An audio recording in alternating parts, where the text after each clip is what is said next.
नमस्कार, बहुत स्वागत है आप सभी का। आप देख रहे हैं चुनाव का सबसे बड़ा मंच, इंडिया टीवी का चुनाव मंच। और आज एक सवाल आप सबके सामने रखने जा रहे हैं, किसकी होगी दिल्ली, और इसका जवाब देने की आपको कोशिश करेंगे, या कम से कम आपका एक मन बनाने की तो कोशिश करेंगे, क्योंकि दिल्ली में आप जिसको भी वोट करने जा रहे हैं वो तमाम बड़े लोग आज आपको इंडिया टीवी के इस चुनाव मंच पर मौजूद मिलेंगे। 1993 से लेकर 2025 आ गया, 8वां चुनाव है ये दिल्ली का। बीजेपी के 3 सीएम रह लिए, 15 साल कांग्रेस की शीला दीक्षित सीएम रह ली। लेकिन 2013 से दिल्ली के अंदर एक ही नाम और एक ही पार्टी चल रही है, अरविंद केजरीवाल और आम आदमी पार्टी। मानिए आंधी चल रही है अरविंद केजरीवाल की। लेकिन इस 2025 के चुनाव में क्या वो आंधी कुछ थमी है? क्या अरविंद केजरीवाल अपनी पॉलिटिकल करियर का सबसे मुश्किल इम्तिहान देने जा रहे हैं? और एक सवाल यह भी कि आखिर ये चुनाव है किस मुद्दे के ऊपर? ये अरविंद केजरीवाल के दिल्ली मॉडल पर चुनाव है, सड़क, बिजली, पानी, सफाई पर चुनाव है, हिंदुत्व पर चुनाव है, या फिर कोई और मुद्दा है, या फिर केवल एक ही चेहरे पर चुनाव है और वो है अरविंद केजरीवाल? और आपको इन तमाम सवालों के जवाब देने के लिए खुद अब उनसे रूबरू करा रहा हूं। जोरदार तालियों से प्लीज वेलकम दिल्ली के पूर्व मुख्यमंत्री अरविंद केजरीवाल जी।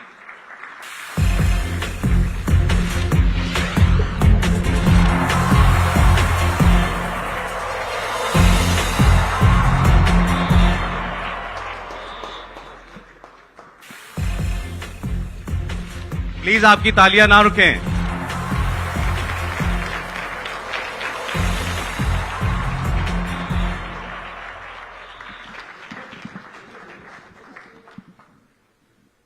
सर ये माइक आपके लिए। सर मैं अभी जब बात कर रहे थे कि 2013 से लेकर ऐसा लगा कि दिल्ली और कुछ सोच ही नहीं रही अरविंद केजरीवाल और आम आदमी पार्टी के अलावा।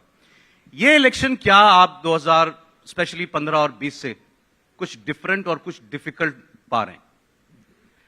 मैं समझता हूं हर चुनाव अलग होता है, हर चुनाव की परिस्थितियां अलग होती हैं और हर चुनाव को सीरियसली लेना चाहिए। आपको कभी भी जनता को फॉर ग्रांटेड नहीं लेना चाहिए। जनता जनार्दन है। जनता के सामने सर झुका के, हाथ जोड़ के, जनता के पैर छू के और उनसे आशीर्वाद मांगना चाहिए। वही हम लोग इस चुनाव के अंदर कर रहे हैं। कल मैंने आपका एक वीडियो देखा, तकरीबन 8 मिनट का वीडियो, और आपने उसमें आप अपील कर रहे थे, आप सीधे दिल्ली की वोटर से बात कर रहे थे। और मैंने आपको ईमानदारी से कह रहा हूं, मैंने किसी को ऐसे अपील करते या डायरेक्टली ऐसे बात करते किसी नेता को नहीं देखा मैंने, सीधे दिल्ली की अपनी जनता से रूबरू हो रहा हो। और आप उनसे ये कह रहे थे कि अब 1000 रुपए के लिए या एक बेडशीट के लिए या एक जैकेट के लिए या चादर के लिए अपना वोट बेच मत देना।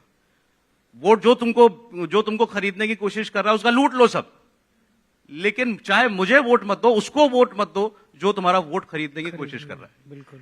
इसको बीजेपी ने यूं इसका प्रचार किया कि ये आपका डर है, इसीलिए आप जनता से एक इमोशनल अपील कर रहे हैं। बीजेपी मैं अनाउंस करता हूं कि मैं दिल्ली में 2100 रुपए महिलाओं को दूंगा तो कहते हैं केजरीवाल का डर है। मैं कहता हूं कि मैं दिल्ली में 24 घंटे हर घर को पानी दूंगा, कहते हैं केजरीवाल का डर है। मैं कहता हूं कि रोज 12 बजे आके मैं जनता से रूबरू होता हूं, कहते हैं केजरीवाल का डर है। तो इनकी बातों का कोई मतलब नहीं है। और मैं तो लोगों से ये कहना चाहता हूं कि चुनाव मुद्दों पे होना चाहिए। अभी तक आप लोगों ने सबने मेरे इतने इंटरव्यू सुने होंगे इन चुनावों के दौरान। मैं क्या कह रहा हूं, मेरी स्पीच सुन लीजिए आप। मैं ये कहता हूं कि पिछले 10 साल में मैंने ये काम करा, अगले 5 साल में ये काम करूंगा। मेरे कामों पे वोट मांग रहा हूं। बीजेपी केवल और केवल मुझे गालियां देने पे वोट मांग रही है। केजरीवाल ये, केजरीवाल वो, केजरीवाल 12 बजे इंटरव्यू क्यों देता है, केजरीवाल ने आज जो जैकेट पहन ली है 25,000 रुपए की है, केजरीवाल ऐसा, केजरीवाल वैसा। इससे तो दिल्ली का भला नहीं होता। जैसे मैं, सौरभ जी आप इतने सीनियर पत्रकार हैं, मैं आपसे एक चीज पूछता हूं, भारतीय जनता पार्टी ये चुनाव किस मुद्दे पे लड़ रही है? हम तो खुद सर ये सवाल पूछ रहे हैं, आपसे भी पूछ रहे हैं, उनसे भी मैं तो बताऊंगा आपको किस मुद्दे पे लड़ रहा हूं। वो किस मुद्दे पे चुनाव लड़ रहे हैं? वो कह रहे हैं केजरीवाल कमीना है, केजरीवाल भड़वा है, केजरीवाल आतंकवादी है, केजरीवाल हरामखोर है। आप अपने काम बताओ ना। दिल्ली में हम कहते हैं आधी सरकार है हमारी, तो आधी सरकार उनकी है। तो मैं ये कह रहा हूं कि मैंने बिजली ठीक की, मैंने पानी ठीक किया, मैंने अस्पताल ठीक किए, मैंने ये ठीक किए। आपकी आधी सरकार थी, उस आधी सरकार ने पिछले 10 साल में क्या काम किया? आप लोग ये बताओ कि बीजेपी ये बताए कि 10 साल में उनके पास इतना रिसोर्सेज थे, अरबों खरबों रुपए हैं केंद्र सरकार के पास, बीजेपी की केंद्र में सरकार थी, आपने दिल्ली में कोई एक अस्पताल बनाया, दिल्ली में कोई एक स्कूल बनाया, दिल्ली में व्यापारियों के लिए कुछ किया, दिल्ली में महिलाओं के लिए कुछ किया, किसी के लिए कुछ किया? आप अपने काम बताओ 10 साल के, आप ये बताओ अगले 5 साल में ये काम, कुछ नहीं, केवल केजरीवाल, ये केजरीवाल, ऐसे केजरीवाल, वैसे केजरीवाल। कल तो पूरी लिस्ट निकाली है ना गालियों की। मैंने पूरी लिस्ट कंपाइल की है, मेरे को अभी तक इन्होंने क्या क्या गालियां दी। फिर से मैं बस यही कह रहा हूं कि गालियों के बेसिस पे तो लोग, दिल्ली के लोग तो वोट नहीं देते। दिल्ली के लोग पढ़े लिखे लोग हैं, सभ्य लोग हैं, शालीन लोग हैं, वो सोच समझ के वोट देते हैं। लेकिन आप, मैं फिर वही उसी आपके वीडियो पे आ रहा हूं जो आपने कल जारी किया था। वो कह रहे हैं, जैसे परवेश वर्मा जो आपके खिलाफ चुनाव लड़ रहे हैं बीजेपी से, उनका कहना यह है कि हमने 13 साल के सीएम अरविंद केजरीवाल, उनको उनकी कॉन्स्टिट्यूएंसी में ही घेर लिया, वो बाहर ही नहीं निकल पा रहे, इसलिए वो हम पे आरोप लगा रहे हैं कि ये वोट खरीद रहे हैं। मैं तो कल 3 रैली करके आया, परसों 3 रैली करके आया, उसके पहले दिन 3 रैली करके आया। रोज 12 बजे इनको तकलीफ होती है कि मैं प्रेस कॉन्फ्रेंस क्यों करता हूँ, तो अपनी विधानसभा में भी जाता हूँ, जाऊँगा अपनी विधानसभा में, मेरे लोगों का प्यार है। तो मैं, जैसा मैंने कहा, we should not take the people for granted. मैं अगर ये सोचूं कि मेरी विधानसभा तो सेफ है, मुझे जाने की ज़रूरत नहीं है, ये सही नहीं है। एक घर में हाथ जोड़ के कम से कम एक बार हर वोटर से वोट मांगने का फ़र्ज़ तो सबका बनता है। फ़र्ज़ अदा कर रहा हूँ, मैं जाऊँगा अपनी विधानसभा में, हर कॉलोनी में जाऊँगा, हर बूथ पे जाऊँगा, लोगों से हाथ जोड़ के वोट मांगूंगा, उनका आशीर्वाद मांगूंगा। I will not take my people for granted. आप लेकिन अपनी इंडिविजुअल जीत और पार्टी की जीत को लेकर कॉन्फिडेंट है? कभी ओवर कॉन्फिडेंस नहीं होना चाहिए। एक चीज़, मैं जेल का मेरा जो सफ़र था वो मेरे लिए स्पिरिचुअली बहुत एनलाइटनिंग था। उसमें मैंने एक चीज़ सीखी कि अहंकार कभी नहीं करना चाहिए। अहंकार एक ऐसी चीज़ है जिसने बड़े बड़े बादशाहों को, बड़े बड़े तानाशाहों को ध्वस्त कर दिया। इतिहास गवाह है, चाहे दुर्योधन ले लो, चाहे रावण ले लो। रावण को तो कितना बड़ा ज्ञानी माना गया, लेकिन उसके अहंकार ने उसको ख़त्म कर दिया। एक टाइम था जब मैं आपको कागज़ पे लिख के दिया करता था। मैं कहता था मेरी इतनी सीट आएंगी। अब मुझे लगने लगा वो मेरा अहंकार था। मुझे इस तरह का अहंकार नहीं कि मेरी तो इतनी सीट आ रही है, मेरी तो। जनता के सामने जा रहे हैं, नतमस्तक हो रहे हैं, जनता जो आशीर्वाद देगी वो आशीर्वाद हमारे सर माथे के ऊपर। मैं इतना कह सकता हूं कि जनता के बीच में जब जा रहा हूं तो मुझे ऐसा लग रहा है कि जनता हमारे काम से बहुत खुश है, हमारे एजेंडा से बहुत खुश है। जनता शायद पूर्ण बहुमत देगी। सर, लेकिन ये हेडलाइन बनेगी जो अभी आपने कहा कि मुझे लगता है कि एक वक्त में अहंकारी हो गया था जब मैं लिख के देता था। मैं आज भी कहता हूँ, आदमी इवॉल्व करता है, जर्नी होती है। मैं तो कह ही रहा हूँ कि जब मैं लिख के देता था, मैंने जब बाद में इंट्रोस्पेक्ट किया, मुझे लगा कि वो कहीं ना कहीं मेरे अहंकार को झलाता था। हमारी तो 70 में से इतनी सीट आ जाएंगी जी। पंजाब के टाइम में मेरे को याद है, मैं लिख के देता था 117 में से 100 सीट आ रही है हमारी। कहीं ना कहीं तो मेरा अहंकार था। अब मैं नहीं लिख के दूंगा कभी। अच्छा, वैसे वो रोल रिवर्सल हो गया। परवेश वर्मा लिख के दे रहे हैं कागज पे केजरीवाल 20,000 वोटों से हारेंगे। उनको लिखने दीजिए। कैसे क्या क्यों आया ये चेंज? आपने कहा जेल की जर्नी नहीं बदला। मैंने गीता बहुत पढ़ी, और आप जितनी बार गीता पढ़े, मैंने कई बार पढ़ी जेल में, जितनी बार गीता पढ़े उतनी बार उसका एक नया मतलब निकलता है। मैं 1-2 श्लोक आपको बताना चाहूँगा गीता के। जैसे 11वें अध्याय में 32वां और 33वां श्लोक है। अर्जुन ये कहता है कि सामने ये मेरे चाचे, मामे, ताऊ ये सारे खड़े हैं, मैं इनको नहीं मारूंगा। वैसे तो पूरी गीता उसका जवाब है, लेकिन 11वें अध्याय के 32वें और 33वें श्लोक के अंदर भगवान श्री कृष्ण उसको कहते हैं कि ये तेरा अहंकार है जो तुझे लग रहा है कि तू इनको मारेगा। ये जितने तेरे सामने सेना खड़ी है उन सबको मैं मौत दे चुका हूं। ये सब मरने वाले हैं इस युद्ध के अंदर। तुझे तो ये तय करना है कि तू इनका निमित्त बनेगा कि नहीं बनेगा। अगर तू नहीं बनेगा तो मैं किसी और को बनाऊंगा। और उसमें यह भी कि इनको सबको मौत दे चुका हूं, अगर तू निमित्त बने तो ये अहंकार मत करियो कि तेरी बहादुरी की वजह से ये मर गए। हम तो अर्जुन को बहुत वीर अर्जुन मानते हैं, तो वो अर्जुन को ये उपदेश दे रहे हैं कि ये मत सोचियो कि तेरी वीरता की वजह से मर गए, इनकी तो मौत मैंने लिखी हुई है। तो अगर मैं चुनाव जीतता हूं तो मैं ये अहंकार ना करूं कि केजरीवाल की वजह से चुनाव जीत गए। ये जनता जो है, ये जनार्दन है, इन्हीं के अंदर भगवान बसता है, इनकी वजह से जीत गए। काफी बदल गए सर। अच्छा, एक इंटरेस्टिंग बात, और आपने कल ये भी कहा कि भाई ये मुझे पता लगा है ये तुमको पैसा दे रहा है, ये तुमको कसम दिलवा रहा है, भगवान की कसम खाओ, तुमने मुझसे पैसा लिया, तुम वोट मुझे दोगे। फिर आपने कहा कि उसकी कसम की चिंता मत करना, मैं हनुमान जी के मंदिर जाता हूं और मैं उनसे कहूंगा कि इनको धोखे में लेकर के इनकी कसम दिलवा दी। किसी गंदे काम के लिए, गलत काम के लिए कसम खिलाई जाए, वो कसम ये हो रहा है। लेकिन बहुत ज्यादा सब लोगों ने मुझे आके कहा, दो चीजें करवाई जा रही हैं। एक तो पैसा देते हैं, साड़ी देते हैं, सोने की चेन देते हैं, जूते देते हैं, ब्लैंकेट देते हैं, साड़ियाँ देते हैं, किस्म किस्म की चीज़ें देके एक तो उनसे कसम खिलाते हैं, भगवान की मूर्ति रख रखी है, बच्चों की कसम खिलाते हैं और उनकी भगवान की कसम खिलाते हैं कि हमें ही वोट देना। और दूसरा उनको डराते हैं कि देख तेरे को इतने पैसे दिए, इतना सामान दिया, अब अगर तू अंदर जाके किसी और को वोट देगा, हमें पता चल जाता है, फिर तेरे को छोड़ेंगे नहीं, तेरी ऐसी तैसी कर देंगे। दो चीज़ें हो रही हैं। ये बहुत लोगों ने, मेरे को क्या पता है, कैमरा पे बोला है लोगों ने, कई टीवी चैनल्स के कैमरा पे।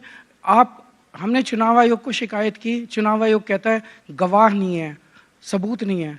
सारे टीवी चैनल्स वाले वहाँ एरिया में घूम रहे हैं, जनता खुलेआम कह रही है कि हमें सामान मिला। इलेक्शन कमीशन को ना गवाह मिल रहे, ना सबूत मिल रहे। और आपने ये भी कहा कि मैं भगवान से कह दूंगा, भगवान मेरी सुनते हैं। मैं भगवान से जरूर प्रार्थना करूंगा कि ये गरीब और भोले वाले लोग हैं, अगर इन्होंने कोई कसम खाई है, वो कसम इनको लगनी नहीं चाहिए, क्योंकि वो बेईमानी के तौर पे इनको कसम खिलाई गई है। लेकिन भगवान सुनते हैं आपकी? भगवान मेरी जरूर सुनते हैं। आप एक चीज सोचो, मेरी दो चार मेरी अर्जी लगा देना सर। 2010 तक आप में से शायद किसी ने केजरीवाल का नाम नहीं सुना था, कौन केजरीवाल है। और 2011 के बाद 2012 में पार्टी बनी, 2013 में चुनाव हुए और मैं दिल्ली का मुख्यमंत्री बन गया। तो कुछ ना कुछ तो भगवान की कृपा है मेरे ऊपर। मैं अपनी वजह से तो बना नहीं, ऊपर वाले की वजह से बनाऊं, तो कुछ तो भगवान सुनते ही होंगे मेरी। सर आप क्योंकि आपका समय बहुत कीमती है चुनाव में, वैसे भी हम लोग हैं, मैं बाकी समय सारा आपके दिल्ली मॉडल पर बात करने के लिए लेना चाहता हूं। आप कंफर्टेबल हो डिस्कशन में? हाँ, हम एंगेज करें दिल्ली में काम क्या हुआ, और sure. आप मुझे बताएं क्या काम हुआ है, और मैं आपको बताऊं कि जो काम नहीं हुआ, जो रिपोर्ट होता है कि ये काम नहीं हुआ, बिल्कुल आप बताएं वो रिपोर्ट गलत है या ठीक है। तो हमने कई क्षेत्रों में काम किया, लेकिन कुछ एक काम मैं आपको बताना चाहता हूं। एक तो ये कि मुझे लगता है बिजली के क्षेत्र में हमने आज दिल्ली में 24 घंटे बिजली कर दी है। 2015 में हमारी सरकार बनी थी, 2014 की गर्मियां याद कीजिए, जब 6-6, 8-8 घंटे के पावर कट लगते थे। हर घर में इन्वर्टर होता था, हर घर में जनरेटर होता था, और इतना बुरा हाल था दिल्ली के अंदर। उस वक्त का शीला जी का एक स्टेटमेंट जो वायरल होता है, जिसमें उन्होंने कहा था भाई अगर बिजली इस्तेमाल कर, और बिजली के बिल बहुत आते थे, बिजली इस्तेमाल करनी है तो पैसे तो देने पड़ेंगे, पैसे नहीं है तो बिजली ऑफ कर लो। आज दिल्ली में 24 घंटे बिजली आती है, वो अपने आप नहीं आती है। मैंने और सत्येंद्र जैन ने पहले 3 साल में खड़े होके दिल्ली के अंदर इंफ्रास्ट्रक्चर को स्ट्रेंथन किया, तार बदलवाए, ट्रांसफार्मर बदलवाए। 2014 में गर्मियों में 5600 मेगावाट का पीक लोड था। पीक लोड नॉर्मली गर्मियों में ही आता है, पीक लोड था, उसमें भी 6 घंटे के पावर कट लग रहे थे। इस बार गर्मियों में 50 डिग्री सेंटीग्रेड पहुंच गया था तापमान, 8600 मेगावाट लोड था, एक भी पावर कट नहीं लगा दिल्ली के अंदर। बीजेपी की 20 राज्यों में सरकार है, बगल में उत्तर प्रदेश है, कितने लंबे लंबे पावर कट लगते हैं। वो तो आए थे, वो तो बोल के गए कि देख लीजिए अब यूपी में हमारे हर जिला मुख्यालय में 24 घंटे बिजली है, दिल्ली देश की राजधानी है, पावर कट लगते हैं, योगी आदित्यनाथ बोल के गए। तो वो जनता बता देगी कि दिल्ली में लगते हैं कि उत्तर प्रदेश में लगते हैं। वो तो एक तो ये है, बीजेपी जो काम इतने सालों से, इतनी पुरानी पार्टियां नहीं कर पाई, कांग्रेस नहीं कर पाई, वो हमने 10 साल के अंदर दिल्ली में अचीव कर लिया। एक बात। तो दूसरा, सबसे सस्ती बिजली दिल्ली में मिलती है, 200 यूनिट तक बिजली फ्री है, और 400 यूनिट अगर बिजली का बिल आए तो दिल्ली में जब बिजली खपत करो तो दिल्ली में 800 रुपये का बिल आता है और इनके राज्यों में 4000 रुपये का बिल आता है। तो सबसे सस्ती बिजली आज दिल्ली के लोगों को मिलती है और सब 24 घंटे बिजली मिलती है। दूसरा काम हमने किया शिक्षा के क्षेत्र में। दिल्ली में आज जो सरकारी स्कूल हैं वो किसी भी बड़े से बड़े प्राइवेट स्कूल को मात देते हैं, इंफ्रास्ट्रक्चर में, रिजल्ट्स में। हमारे दिल्ली के सरकारी स्कूल इतने अच्छे हो गए हैं, पिछले 2 साल पहले 99.7% रिजल्ट आए थे 12वीं क्लास के, और इस साल 2000 बच्चों ने, सरकारी स्कूल के 2000 बच्चों ने नीट और जेई के एग्जाम क्लियर किए हैं। अब रिक्शे वाले का बच्चा डॉक्टर बन रहा है, मजदूर का बच्चा इंजीनियर बन रहा है। इसी से तो देश की गरीबी दूर होगी। मैं अभी 2 दिन पहले एक टीवी प्रोग्राम में गया था जहां पे उन्होंने मुझे बिना बताए कई सारे हमारे स्कूलों के बच्चों को बुलाया हुआ था। एक एक बच्चे की कहानी बड़ी इंस्पायरिंग थी। कोई किसी बड़े बड़े इंटरनेशनल स्कूलों को से नाम कटा कटा के दिल्ली के सरकारी स्कूलों में एडमिट हो रहे हैं। ये कोई छोटी स्टोरी नहीं है, ये बहुत बड़ी स्टोरी है डेवलपमेंट की, कि बड़े बड़े। तीसरा हमने काम किया कि हेल्थ के क्षेत्र में। इस पर मैं 2 बातें आपसे कह लूं। एजुकेशन पर जो बताया जाता है कि आप एग्जैजरेट करके बताते हैं, या आरोप आप पर लगता है कि बड़ा चढ़ा के बताते हैं। एक तो जो मॉडल स्कूल जो हैं, जो जिनमें विदेश से भी लोग आते हैं तो उनको दिखाया जाता है कि ये हमने स्कूल बनाया दिल्ली का, वो आप उंगलियों पे गिन सकते हो मॉडल स्कूल। मैं 1 मिनट आपको आज चैलेंज कर रहा हूँ। दिल्ली सरकार के किसी भी स्कूल में आप अपनी कैमरा टीम लेके मुझे बिना बताए चले जाओ, मैं तो कह रहा हूँ। मॉडल स्कूल छोड़ो, मॉडल स्कूल मुझे बताया, एसओएससी की बात कर रहे हो। SOSC school of specialized excellence है, जिनमें कुछ सब्जेक्ट्स के ऊपर, जैसे एआई है, हमने ये तय किया कि 9th क्लास से बच्चों को जो उनका इंटरेस्ट है उस इंटरेस्ट के ऊपर ज़्यादा इनपुट दिए जाएं, ना कि एक जनरल एजुकेशन पे। तो हमने कुछ स्पेशलाइज्ड एक्सीलेंस के स्कूल खोले जिसमें कुछ सब्जेक्ट्स के ऊपर वो दिया जाता है। आप उनकी बात, लेकिन मैं आपको कह रहा हूँ, आप अपनी कैमरा, एमसीडी और एनडीएमसी के स्कूल अभी ठीक होने बाकी हैं। दिल्ली सरकार के किसी भी स्कूल में, 1 मिनट, आप अपनी कैमरा टीम लेके चले जाओ और अब दिखा देना। हजारों स्कूल होंगे, आप कह रहे हैं, वो हर किसी में बदलाव आया। हर किसी। हमने बिल्डिंग तोड़ के नई बिल्डिंग खड़ी की है यार 10 साल के अंदर, जो पहले टिन टप्पर होते थे, ठीक है, वो तो एक स्कूल हो गया। दूसरा सर, ये जो रिजल्ट वाली बात है, इसमें रिजल्ट वाली बात पे ये इसमें कई आर्टिकल्स भी छपे हैं, अखबारों में भी आए हैं कि रिजल्ट अच्छे हुए हैं, और एजुकेशन पर ये बात भी कबूल करने की है कि शायद देश में सबसे ज्यादा बजट आपकी सरकार देती है, ऑलमोस्ट शायद 26%,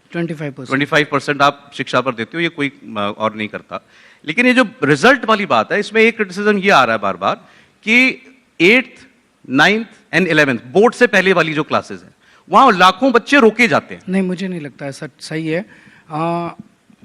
इसका अगर आप स्पेसिफिक मुझे बताएंगे तो मैं इसको एग्जामिन करके आपको इसका जवाब भी दे दूंगा। हमारे लिए आखिरी पंक्ति में खड़ा हुआ बच्चा सबसे इम्पोर्टेंट है। अगर मैं कोई ऐसा सिस्टम हमारी 18 लाख बच्चे अगर दिल्ली के सरकारी स्कूलों में पढ़ रहे हैं, तो ऐसा नहीं कि लोगों को फेल कर करके केवल एक्सीलेंट बच्चों को क्लास के अंदर रखा जा रहा है, वो नहीं हो सकता। 18 लाख बच्चे हमारी स्कूलों में पढ़ रहे हैं। तीसरा, हमने हेल्थ के क्षेत्र में बहुत काम किया। हमने दिल्ली के सरकारी अस्पताल बहुत अच्छे कर दिए, सेंट्रली एयर कंडीशनड है हमारे दिल्ली सरकार के अस्पताल। हमने मोहल्ला क्लिनिक खोले जगह जगह। अब आप लोगों को जान के ताज्जुब होगा कि ग्रेटर कैलाश दिल्ली की सबसे पॉश कॉलोनी है, जहाँ सबसे अमीर लोग रहते हैं। वहाँ 4 मोहल्ला क्लिनिक चल रहे हैं और उनसे 1-2 शायद डबल शिफ्ट में चल रहे हैं, बिकॉज ट्रैफिक बहुत ज़्यादा है। तो अमीर से अमीर लोग हमारे मोहल्ला क्लिनिक में इलाज कराने आ रहे हैं।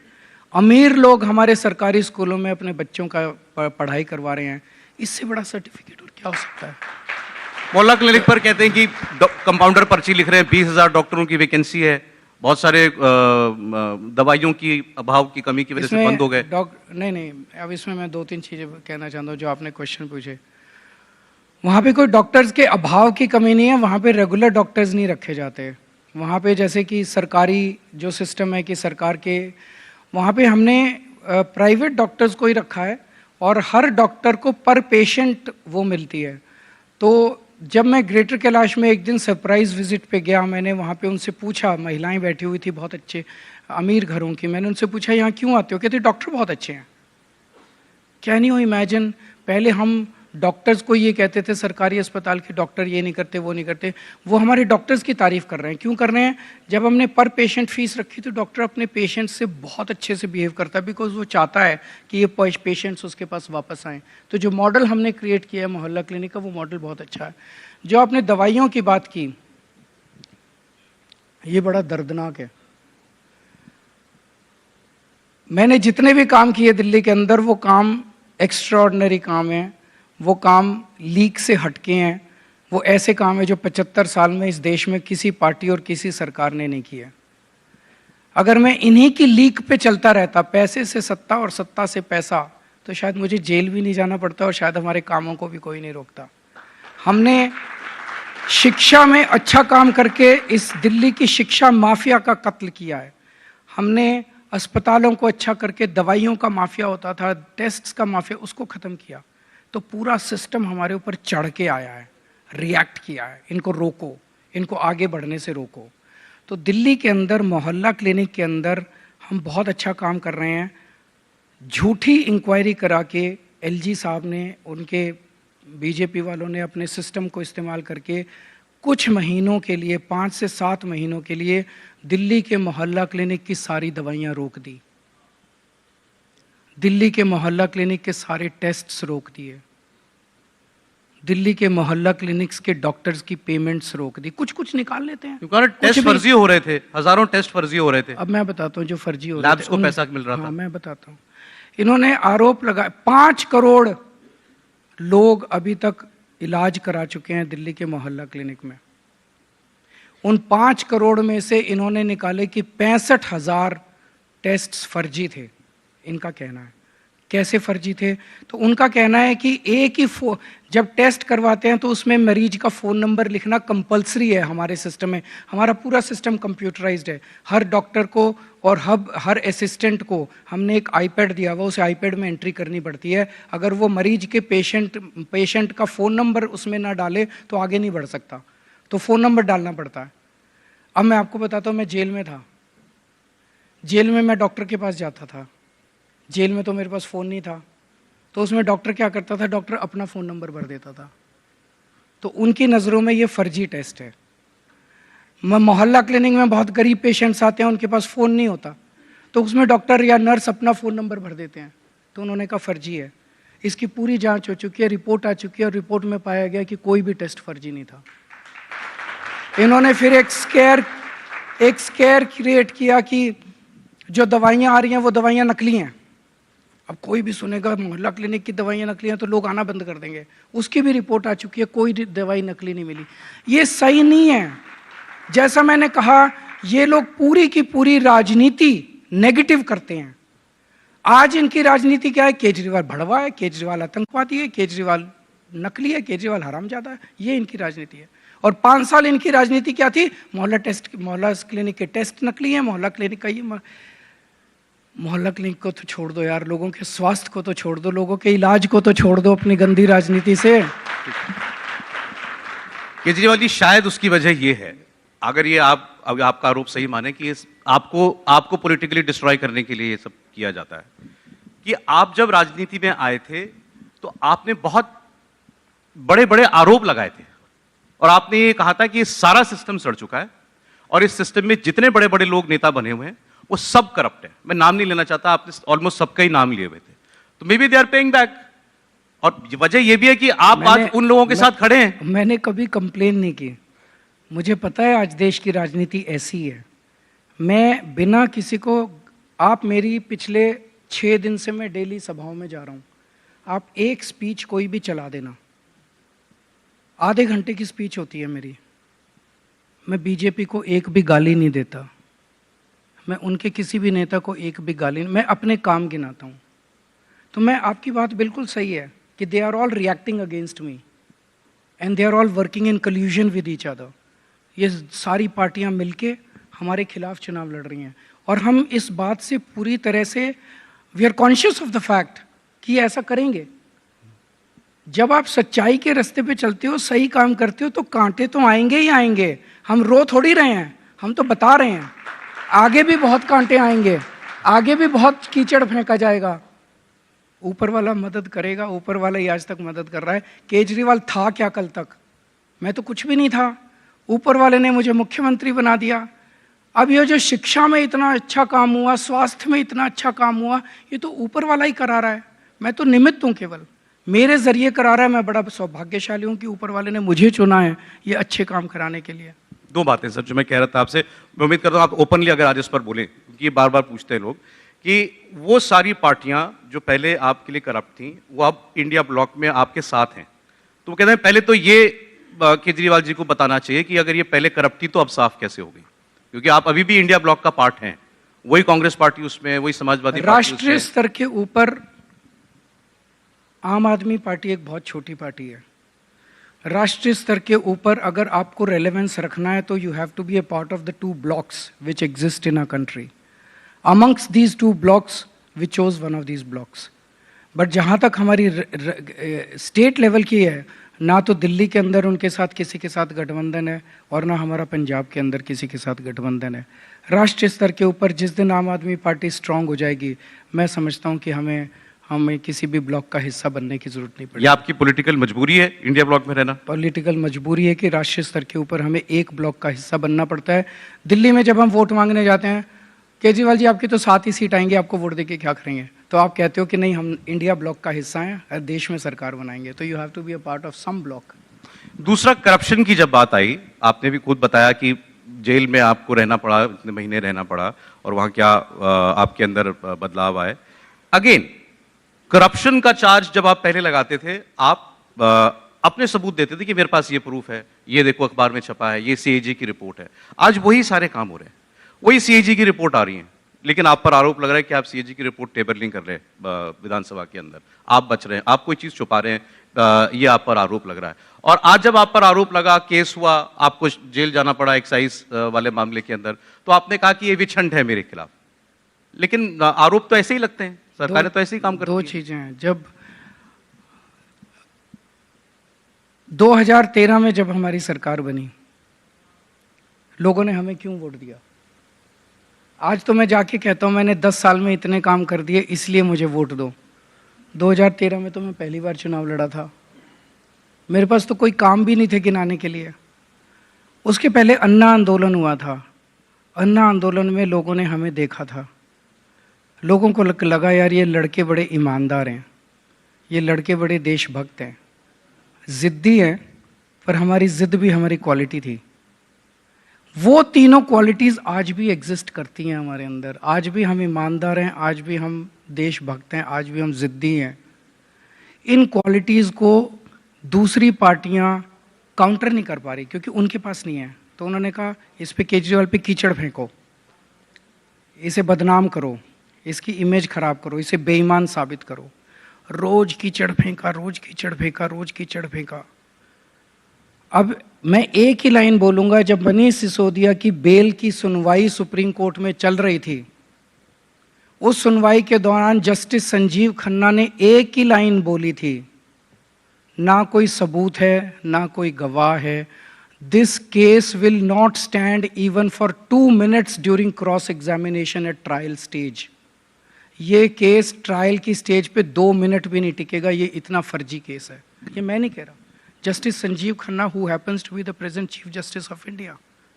उसके बाद इस केस में बच क्या जाता है, नंबर 1। तो ये बहुत। दूसरा, जब मैं जेल से निकल के आया, मेरे मन में ये आया कि भाई चलो सुप्रीम कोर्ट ने तो मुझे बेल दे दी, लेकिन जनता मेरे बारे में क्या सोच रही है?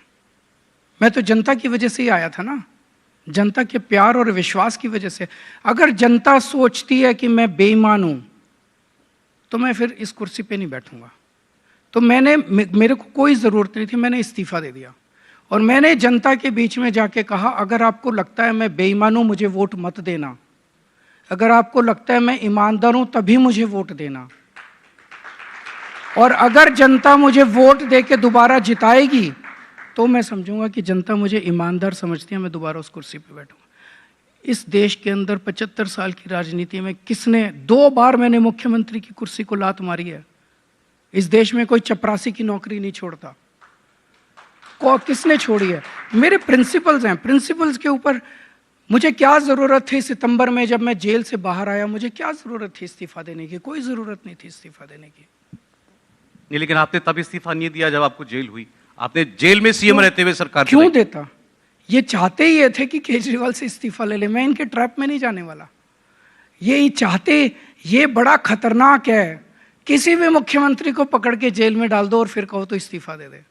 तो इसका मतलब बीजेपी जिस भी राज्य के अंदर चुनाव हार जाएगी, उस राज्य के अंदर ईडी को भेज के मुख्यमंत्री को गिरफ्तार करा लेगी और उसका इस्तीफा ले लेगी। मुझे इस प्रैक्टिस को बंद करना था। अब देश के अंदर, और जस्टिस ओका की बेंच ने एक बार बोला सुप्रीम कोर्ट में कि मुख्यमंत्री जेल से सरकार चला सकते हैं, तो दोनों चीजें एस्टैब्लिश हो गई। अब अगर देश के किसी मुख्यमंत्री को फर्जी केस के अंदर किया जाता है, मैं कहूंगा इस्तीफा देने की जरूरत नहीं है, जेल से सरकार चलाओ और इनको काउंटर करो। सर, लेकिन इसमें वही फिर बात वो आ जाती है, ये आपका प्रिंसिपल था और आपने देश में मांग की कि ये हमारे स्टैंडर्ड्स होने चाहिए, नेता पर आरोप लगे उसको तुरंत इस्तीफा देना चाहिए। पार्टी में अगर कोई ऐसा आदमी है जिस पर कोई इल्जाम है, उसको पार्टी में नहीं लेना चाहिए। फिर तो भाई उसमें कुछ तो दम होना चाहिए ना आरोपों के अंदर। अगर मेरी गिरफ्तारी के 6 महीने पहले मिड अक्टूबर के आसपास जस्टिस संजीव खन्ना ने अगर ये स्टेटमेंट दे दिया कोर्ट में, फिर उस केस में बचा क्या? फिर अगर ये मुझे झूठा कीचड़ फेंक के अगर किसी केस में आरोप लगा देते हैं और कहते हैं इस्तीफा दे, तो फिर उसे तो काउंटर करूंगा ना मैं। इनके षड्यंत्र को तो I have to expose them. CAG की रिपोर्ट कह रहे हैं, सीएजी की रिपोर्ट आपने टेबल नहीं की, लेकिन वो लीक हो गई। 1 साल से तो मेरे को जेल में ही 2000 करोड़ का घोटाला अच्छा, है। लीक कैसे हो गई? ये तो जिसके पास है वो बताए, वो रिपोर्ट है किसके पास? बीजेपी वालों से पूछा, ये कह रहे हैं कि लीक हो गई। वो जो एक्चुअल असली रिपोर्ट है आज भी सील्ड कवर के अंदर मुख्यमंत्री के पास पड़ी हुई है, और सारे चैनल आप सब लोग चला रहे हैं। सीएजी रिपोर्ट कहां से आई आपके पास? फॉर्जरी है। आपके पास कहां से आई? सर, सब जो सर्कुलेटेड वाइडली हर किसी के पास है। मीडिया के पास है, सबके पास है। किसने दी आपको? मीडिया के सोर्सेज होते हैं सर। कौन से सोर्सेज? अब ये मीडिया की उसूल है, सोर्सेज नहीं होते। सीएजी की रिपोर्ट लीक हो जाए, इस पे तो जेल हो जाती है। आप बताइए आपके पास रिपोर्ट कहां से है? सर, मीडिया का प्रिंसिपल है ये। प्रिंसिपल नहीं होते, देश के साथ गद्दारी प्रिंसिपल नहीं होती। अपने सोर्स रिवील नहीं करते सर। एक मिनट सोर्सेज मैं भी आपको कल फोटोशॉप करके कुछ रिपोर्ट दूंगा, चलाओगे? मैं ये पूछ रहा हूं आपसे, वो फोटोशॉप्ड है या तो ये क्लेम किया जाए कि वो फोटोशॉप्ड है, फॉर्जरी है। क्लेम करें? हम इस तूतू मैमे का हिस्सा नहीं बनना चाहते, हमें काम करने हैं। आप हमें खींच रहे हो बार बार। भाई बीजेपी ने, मैंने जितने टीवी इंटरव्यू दिए, हर टीवी इंटरव्यू में एक ही, बीजेपी आपके ऊपर ये आरोप लगा रही है, आपको क्या कहना है? कांग्रेस आपके ऊपर ये आरोप। मैंने कहा यार, आरोप और प्रत्यारोप से तो देश नहीं सुधरने वाला। मेरे को इन तू मैं में नहीं पढ़ना। तू मैं आप सब लोगों को मुबारक। मैं इंजीनियर हूं, इंजीनियर था, इंजीनियर हूं, इंजीनियर रहूंगा। मेरे को राजनीति करनी नहीं आती। राजनीति इनको मुबारक। आपको बिजली ठीक करवानी हो मेरे पास आ जाना, आपको पानी ठीक कराना हो दिल्ली का मेरे पास आ जाना, आपको यमुना ठीक करानी हो मेरे पास आ जाना, मैं कर दूंगा। मेरे को आती है, इंजीनियर हूं। मेरे से इंजीनियरिंग की बात करो। अभी मेरे से पूछो कि दिल्ली में 24 घंटे पानी कैसे दोगे, मैं पूरा फॉर्मूला बता दूंगा। अभी मेरे से पूछो यमुना साफ कैसे करोगे, मैं पूरा फॉर्मूला बता दूंगा। एक सेकंड, सॉरी, ओके, लेकिन ये ठीक है, मैं आपका सवाल एंटरटेन कर रहा हूं क्योंकि ये सवाल है। यमुना नहीं हुई साफ। यमुना क्यों नहीं हुई साफ? मैंने 2020 में वादा किया था दिल्ली की जनता को। 3 वादे किए थे मैंने, कई सारे किए थे, बाकी पूरे किए। 3 बड़े वादे किए थे which are very close to my heart, और मैं दिल्ली के लिए करना चाहता हूँ। ये तीनों मैं पूरे नहीं कर पाया।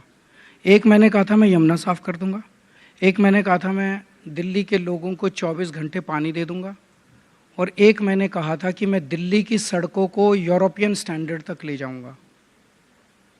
मेरे पास प्लान भी है, मेरे पास फंड्स भी हैं, और ये मैं कर सकता हूँ।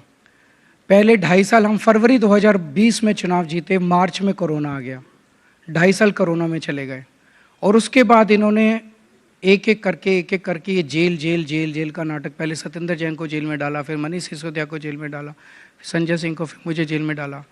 अब हमने जिसकी वजह से मेरी टीम बिखर गई, बिकॉज ये कोई एक आदमी का काम नहीं होता इतने बड़े बड़े काम करना, इसमें टीम वर्क होता है।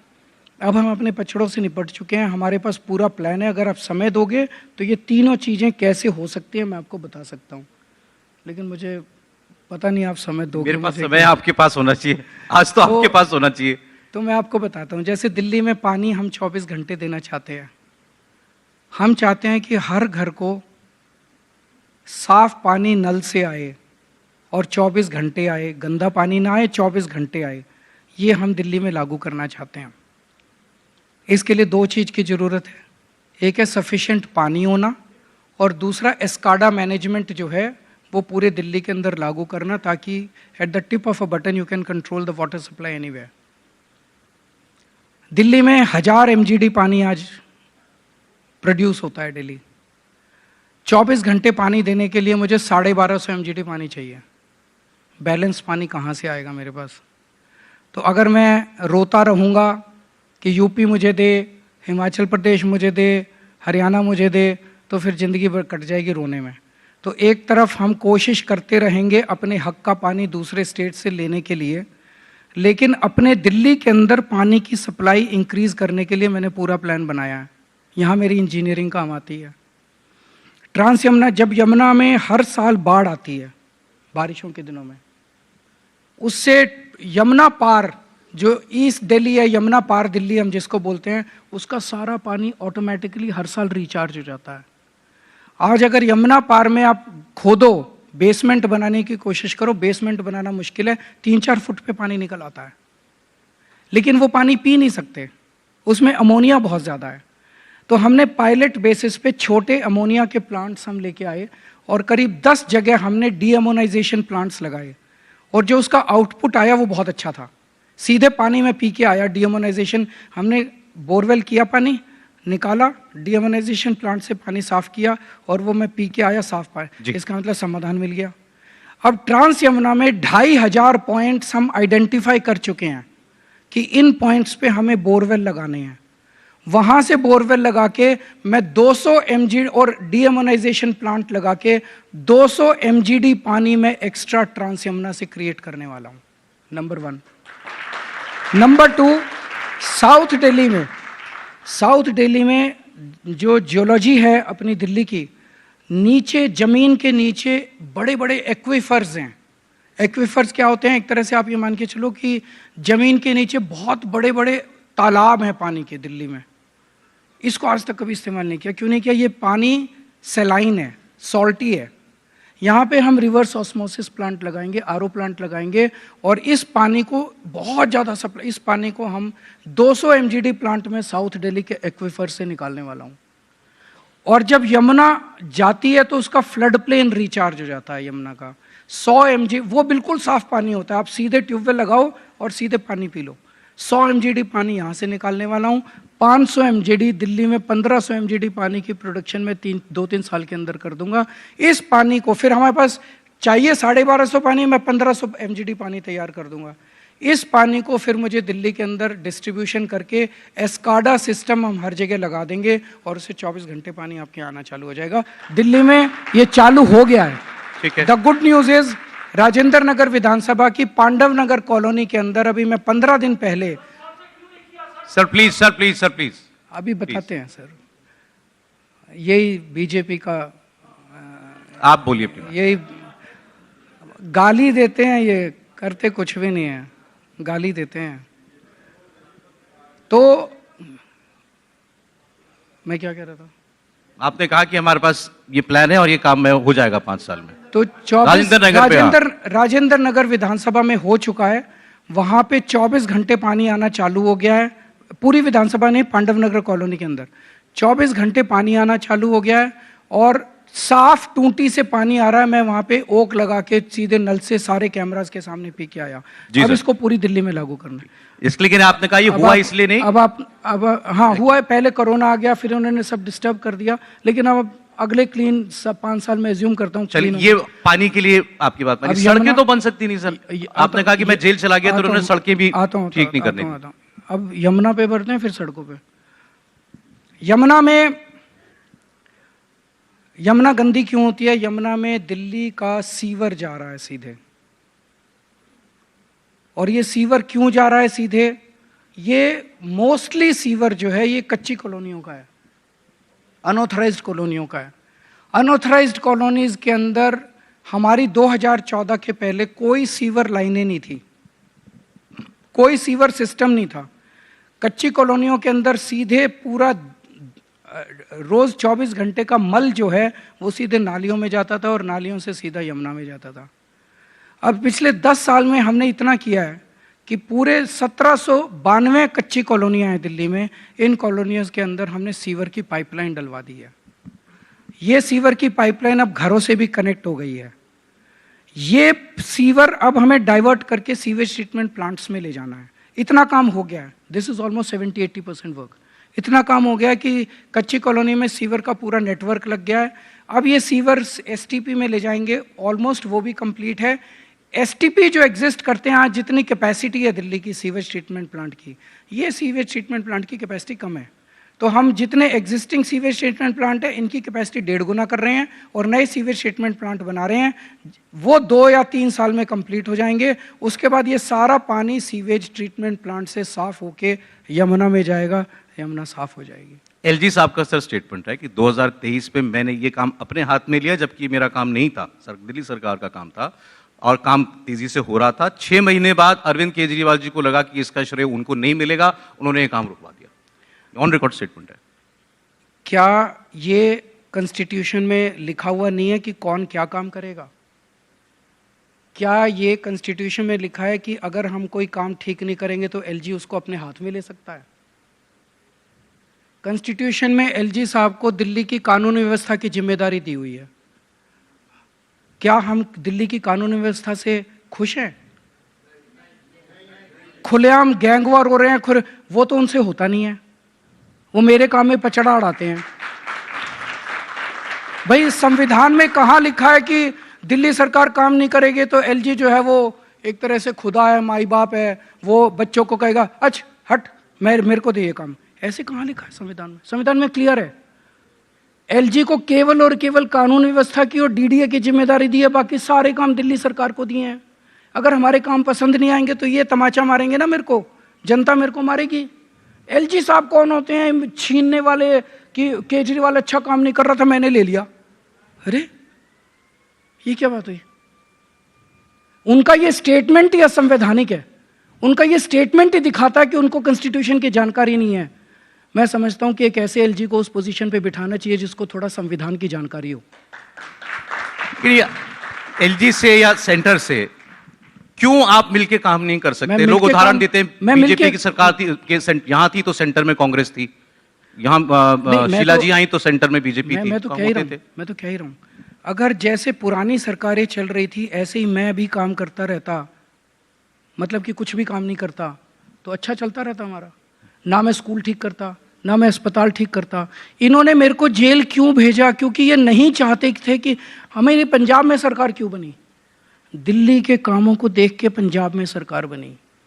अब वही सारे काम हम पंजाब में कर रहे हैं, तो इन्होंने तय किया कि दिल्ली के काम रोको जी। अगर मैं दिल्ली में अस्पताल नहीं बनवाता जैसे शीला जी ने नहीं बनवाया, अगर मैं दिल्ली में स्कूल ठीक नहीं करता जैसे शीला जी ने नहीं किए, अगर मैं दिल्ली में बिजली ठीक नहीं करता जैसे शीला जी ने नहीं की, इनको कोई तकलीफ नहीं थी। फिर मिल के भाई भाई काम करते। आपके आखिर के 2 मिनट लूंगा बस, क्योंकि ये थोड़ा सा इंपॉर्टेंट है। इस पर आपका एक जवाब अगर आए और क्लियरली आए तो अच्छा लगेगा। ये जो सो कॉल्ड शीश महल है, जो मकान आपको अलॉटेड था एज चीफ मिनिस्टर, इल्जाम ये है, अगेन सीएजी की रिपोर्ट आप कहीं कहां से आई, लेकिन उसमें वो दिया गया और पीडब्ल्यूडी के इन्वेंट्री के कागज तक निकाल के दिए गए। तो कागज की भी क्या जरूरत? अच्छा ठीक है, लेकिन घर तो है, घर तो एग्जिस्ट करता है। हाँ। उसकी तस्वीरें बाहर आई, उसको खोल दो, घर को जनता के लिए खोल दो। उसमें कहा गया सर 70-80 करोड़ रुपया लगा और कोरोना में लगा। नहीं एक मिनट, वो सब फर्जी है। वो इन्होंने कहा उस घर में स्विमिंग पूल है, कोई स्विमिंग पूल नहीं है। उन्होंने कहा उस घर में बार है, कोई बार नहीं है। उन्होंने कहा सोने के टॉयलेट है, कोई सोने के टॉयलेट नहीं। उन्होंने कहा 4 करोड़ के पर्दे हैं, सिंपल कपड़े के पर्दे हैं। खोल दो ना, जनता तय कर लेगी। खोल दो। हम तो कह रहे हैं कि उस सो कॉल्ड सीएम हाउस को खोल दो, जनता को देखने दो कि उसमें कोई लग्जरी है क्या। क्यों नहीं खोल रहे? जिस दिन सौरभ भारद्वाज और संजय सिंह गए कि आज हम जनता को और सारे कैमरा को लेके जाएंगे, पुलिस बुला के उसको रोक दिया कि नहीं खोलने देंगे। इसका मतलब झूठ बोल रहे थे। लेकिन जब आप रहते थे तब झूठ भी तो झूठ होता है ना, झूठ सच नहीं होता। अगर मैंने कई दिन तक इसके ऊपर जवाब नहीं दिया, कई दिन तक मैं नहीं बोला, क्योंकि मैं इस तुतु में नहीं पढ़ना चाहता था। सीएम हाउस के ऊपर चुनाव लड़के दिल्ली की जनता का, पर जब ये देखा कि ये तो चुनाव ही इस मुद्दे पे लड़ रहे हैं, इनके पास और कोई मुद्दा ही नहीं है, तब मैंने कहा खोल दो इसको, हो जाए, आ जाओ, आर पार हो जाए। जब आप उसमें रह रहे थे तब खुल जाता, तब खुल जाता वो मकान, खुल जाता, खोल देते। अब खोल दो। हमने पूरी कोशिश की है हर मोड़ के ऊपर तू मैं लड़ाई गाली गलोच को रोक कि ना हो। ये शीश महल चिल्लाते थे। मैं अपने सारे डिबेट में जाने वालों को कहता था, मैंने कहा इसमें हमें गाली गलोच में नहीं पड़ना, आप अपने स्कूल अस्पताल की बात किया करो, आप अपने काम की बात किया। पर जब पानी सर से उतर गया और हमें लगा यार इसका कोई जवाब नहीं है, कोई कहते 4 करोड़ के पर्दे, स्विमिंग पूल है वहां पे, ये है वो है, कहाँ है, सोने के टॉयलेट्स की इन्होंने फोटोशॉप फोटो बना, वो कौन एक टॉयलेट लाखों के, तो वो कुछ वो बना रहे थे। मैं फोटोशॉप करके अगर आपको मोदी जी के राजमहल के दूं, वो ठीक नहीं है। मुझे फोटोशॉप करके नहीं देने चाहिए प्रधानमंत्री के, पर मैं भी दे सकता हूं। एक सीएजी की रिपोर्ट मैं भी भेज दूंगा, चला देना। एक सीपीडब्ल्यूडी की रिपोर्ट मैं भी भेज दूंगा, चला देना। अगर मैं कहूं 3000 करोड़ के उसमें झूमर लगे हुए, चलाओगे? झूठ से ये सही नहीं है, सच होता है। जैसे ही हमने कहा खोल दो, बीजेपी के पास कोई जवाब नहीं था। अब वो शीश महल की बात नहीं करते डिबेट में आके। चलिए सर, ये शीश महल या करप्शन के चार्जेस या जो आपने आज काम बताए, जो आपने किए, या जो आपने वो काम बताए जो आप करेंगे, जिसकी आपने योजना भी बताई, अब इन्हीं में से, इन्हीं मुद्दों में से जनता को चुनना है। आपने हमारे लिए समय निकाला। अरविंद केजरीवाल जी, बहुत शुक्रिया आपका।